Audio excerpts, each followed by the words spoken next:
இந்த ஒரு பெண் ஒரு மந்திர பென்சிலை வச்சு தன்னைத்தானே வரைகிறா. அந்த பென்சில் மூலமா அவளே மாதிரி ஒரு ரோபோ பெண் வந்துட்டா. அப்புறம் இந்த ரியல் ஓஜி பெண் நான் என்ன சொல்றனோ அதே மாதிரி தான் நீ கேட்கணும். அதை தவிர நீ எதுவும் பண்ணக்கூடாது அப்படின்னு சொல்லி அந்த ரோபோ கிட்ட சொல்லுது. அந்த ரோபோ பெண் நீங்க என்ன சொல்றீங்களோ நான் கேட்கிறேன் அப்படின்னு சொல்ல, அடுத்து இந்த ஓஜி பெண் அவளுடைய ஹேண்ட் பேக்ல இருந்து ட்ரெஸ்ஸையும் மொபைல் எடுத்து கொடுக்கும் போது நீ தான் நான் தான் நீ யாருக்கு தெரியாம நடந்துக்கோ அப்படின்னு சொல்லி கொடுக்குது. அப்புறம் இந்த ரோபோ பெண் அவளுடைய ஃப்ரெண்டு இருக்கிற இடத்துக்கு போறா. அங்க போன உடனே அவளோட ஃப்ரெண்டு நீ எங்க போனா இவ்வளவு நேரமா உனக்காக தான் வெயிட் பண்ணிட்டு இருக்கேன் அப்படின்னு சொல்லி பேசிட்டு இருக்கா. அந்த ரோபோ பெண் எதுவும் சொல்லாம அமைதியா இருக்கு. அந்த நேரத்துல வேற ஒரு தோழி வர்றா, அவளுடைய கணவர் கூட. இவங்க எங்க போறாங்கன்னா பார்க்ல உட்காந்து நேரத்தை கழிக்கிறதுக்காக போறாங்க. அங்க 2 பேரும் பேசிட்டு இருக்கும் போது நம்மளுக்கு லேட் ஆகுது அப்படின்னு சொல்லி அந்த 2 பேரும் கிளம்புறாங்க. இந்த ரோபோவும் கிளம்பாம ஃப்ரெண்டுடைய கணவர் கிட்ட டாடா சொல்லிட்டே இருக்கு. இவன் அந்த ரோபோவுடைய நடவடிக்கை எல்லாம் பார்த்துட்டே இருக்கான். அப்புறம் இந்த ரோபோ அந்த இடத்த விட்டு கிளம்பிடுச்சு. இவன் அந்த இடத்துல இருந்து பார்த்துட்டே இருக்கான். டக்குன்னு பின்னாடி வந்த ரியல் ஓஜி பெண் ஹாய்னு அப்படின்னு சொல்ல இவனு திரும்பி பார்த்துட்டு அதிர்ச்சி ஆகுறான்.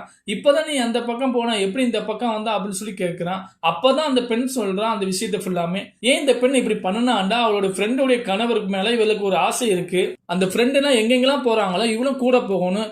ஃப்ரெண்டு கணவர் கூட இவ சந்தோஷமா இருக்க முடியல. அதனால இந்த மாதிரி ரோபோ பெண்ணை உருவாக்கிட்டா அந்த 3 பேரும் ஒன்னா போயிருவாங்க. இவ அந்த கணவர் கூட ஒன்னா சந்தோஷமா இருக்கலாம் அப்படின்னு சொல்லி பிளான் பண்ணியிருக்கா. அடுத்து இந்த 3 பேரும் பார்க்ல உட்காந்து பேசிட்டு இருக்காங்க. அந்த நேரத்துல அங்க இருந்து ஆரஞ்சு எடுத்து இந்த 2 பேரும் சாப்பிட போறாங்க. ஆனா இந்த ரோபோ எதுவும் எடுக்காம அமைதியா உட்கார்ந்து இருக்கு. நீ எதுவும் எடுத்து சாப்பிடல அப்படின்னு சொல்ல, எனக்கு இதெல்லாம் வேணாம், எனக்கு எலக்ட்ரிக் கரண்ட் தான் வேணும் அப்படின்னு சொல்றாங்க. இந்த 2 பேரும் பேசிக்கிறாங்க, இவ விளையாடுறா போல அப்படின்னு சொல்லிட்டு.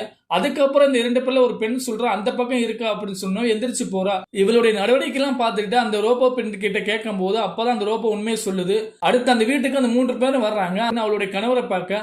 அந்த நேரத்துல அந்த ரோபோ பெண் என்ன அழிச்சிருங்க, அவ என்ன பாக்குறதுக்குள்ள அப்படின்னு சொல்ல அவங்களும் என்ன செய்யறான்னா அவளை அந்த பென்சில்னாலே அழிச்சிட்டாங்க.